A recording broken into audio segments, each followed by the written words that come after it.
بسم اللہ الرحمن الرحیم۔ آج ہم جس موضوع پر بات کریں گے معاشرتی اصلاح اور آئلی زندگی اور خاندانی زندگی میں بڑا ہی اہم پہلو ہے۔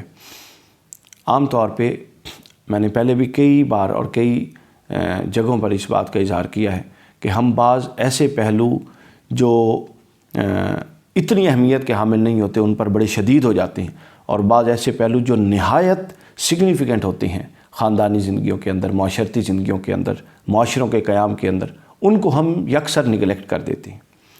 ابھی ہم بات کریں گے کہ ایک گھر ہے جو اس کی اصلاح کن چیزوں کو مینیج کرنے سے ہوتی ہے۔ وہ 4 چیزیں ہیں۔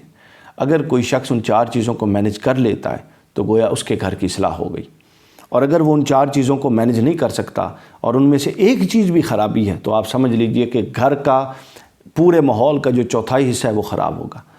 اگر 2 چیزیں خراب ہیں تو پھر آدھا ماحول خراب رہے گا، اگر سب کچھ خراب ہے تو پھر سب کچھ ہی خراب رہے گا۔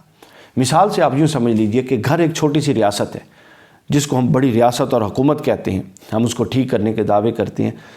وہی چھوٹا ایک پیکیج ہے گھر، اس کے ہم حاکم اور سربراہ نہیں ہیں ریاست کے، لیکن گھر کے ہم حاکم اور سربراہ ہیں۔ تو اگر ہم وہاں پر چیزیں امپلیمنٹ کریں تو ہم اپنے آپ کو ایک اچھا انسان ثابت کر سکتے ہیں۔ تو ریاست اور گھر دونوں کے مسائل ایک طرح کے ہوتے ہیں لیکن اپنی اپنی جگہ۔ مثلا ریاست کے اندر سب سے اہم مسئلہ معاشی مسئلہ ہوتا ہے، معیشت کا مسئلہ۔ گھر کے اندر بھی معیشت کا مسئلہ ہوتا ہے کہ معاش کتنی ہے، پیسے اتنے آتے ہیں کہ گھر اچھا چل سکے، اس کی مینجمنٹ کیسی ہے، اخراجات کا توازن کیسا ہے، آمدن اور اخراجات میں توازن ہے یا نہیں ہے۔ یہی چیز ایک ملک کے لیے اور یہی چیز ایک گھر کے لیے ضروری ہوتی ہے۔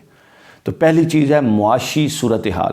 اگر ایک بندہ، ایک مرد اپنے گھر کی معاشی صورتحال مینیج نہیں کر سکتا، یعنی اخراجات زیادہ کر دیتا ہے آمدن سے، تب بھی عدم توازن اور تباہی، اور اگر آمدن بہت زیادہ اور وہ اخراجات آگے جو بنیادی چیزیں ہیں بیوی بچوں کو وہ بھی نہیں دیتا، تو یہ بھی تباہی ہے۔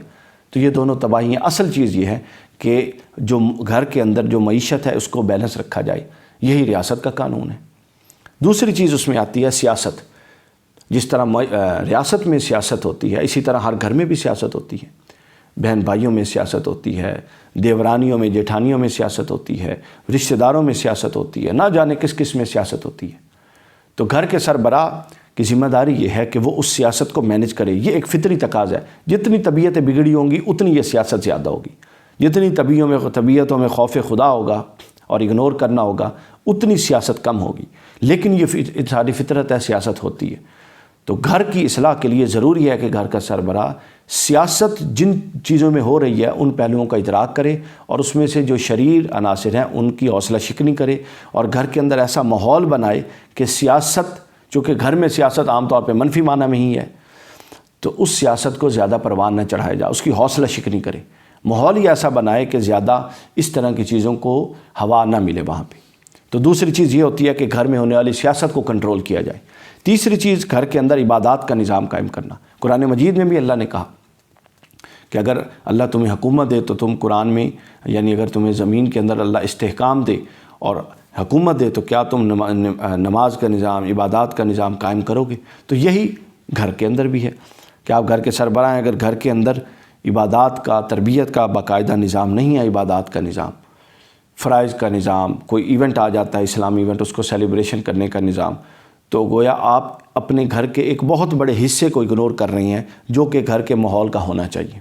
اور چوتھی چیز آتی ہے تربیت کا اہتمام، کہ گھر کا پورا ماحول ایسی چیزوں پر مبنی ہو جس سے پورے کے پورے گھر میں رہنے والے اور خاص طور پہ بچوں کی تربیت کا ماحول بنے اور ماحول سازی ہو سکے۔ ایسی چیزوں کو فروغ دیا جائے جو تربیت میں ممد و معاون ہیں، ایسی چیزوں کی حوصلہ شکنی کی جائے جو تربیت کے حوالے سے نقصان دہ ہیں۔ تو یہ 4 چیزیں جب ہوں گی تو گھر مینیج ہو جائے گا اور گھر کی اصلاح ہو جائے گی۔ سب سے پہلے معیشت کو مینیج کیا جائے، اس کے بعد سیاست کو مینیج کیا جائے، اس کے بعد عبادات، فرائض کو مینیج کیا جائے، اور اس کے بعد نظام تربیت کو قائم رکھا جائے۔ دین کی تعلیمات بھی آئلی زندگی سے متعلق یہی ہیں، معاشرے کی تعلیمات بھی آئلی زندگی سے متعلق یہی ہیں۔ کوئی بڑے سے بڑے اسلامی مفکر کی تعلیمات اور غیر اسلامی مفکر کی تعلیمات کا نچوڑ بھی ایک گھر کو چلانے اور اس کی اصلاح سے متعلق یہی ہے۔ تو گویا ان 4 پہلوؤں پر اگر ہم توجہ رکھیں تو ہم ایک گھر کی اچھے طور پہ اصلاح بھی کر سکتے ہیں اور اس کو کامیابی سے چلا بھی سکتے ہیں۔